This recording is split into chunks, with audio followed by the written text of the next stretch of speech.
Hey folks, Chris Lundy from the Sawtooth Avalanche Center, and I'm in the Banner Summit Zone today, and we're at 8,900 feet on an east-northeast aspect.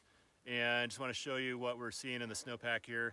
The forecast this morning, we talked about 2 weak layers that are becoming less of a concern in our snowpack, but things that you should still be keeping on your radar and still keeping in your mind as you're traveling in the backcountry.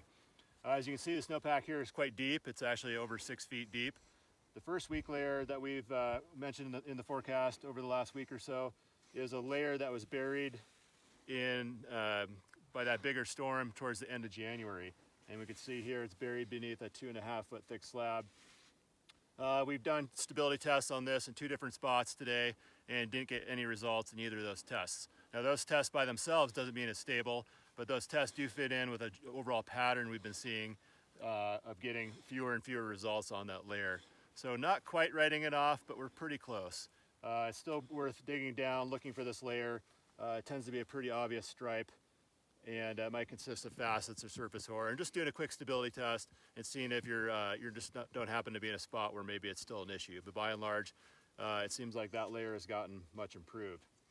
Moving further down the snowpack, we still have our friend, the December facets. And this is now buried by a 5 foot thick, just rock solid slab. And this is so deep, it's gonna be really, really hard to trigger. The reason we're even still concerned about it at all is it's still quite weak. Usually when a weak layer is buried by this much snow, it starts to mechanically compact and get really squashed and gain strength. This weak layer is just showing not a whole lot of sign of improvement. That's making this a little unique and just enough to kind of keep it on our radar still. We didn't even do any stability tests on this when it's 5 feet deep. There aren't really any tests that are gonna be very useful in testing this layer. So it's just good to know that it's there when we're thinking about that deep slab problem. Just use an extra caution on very steep slopes with shallow and rocky areas where there might be a trigger point where your weight can more easily impact that layer.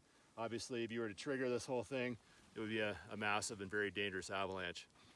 But by and large, the snowpack here is looking better, and our main concern, as we discussed in the forecast today, are any kind of surface issues due to the recent snow, in addition to the wind, creating wind slabs on the surface.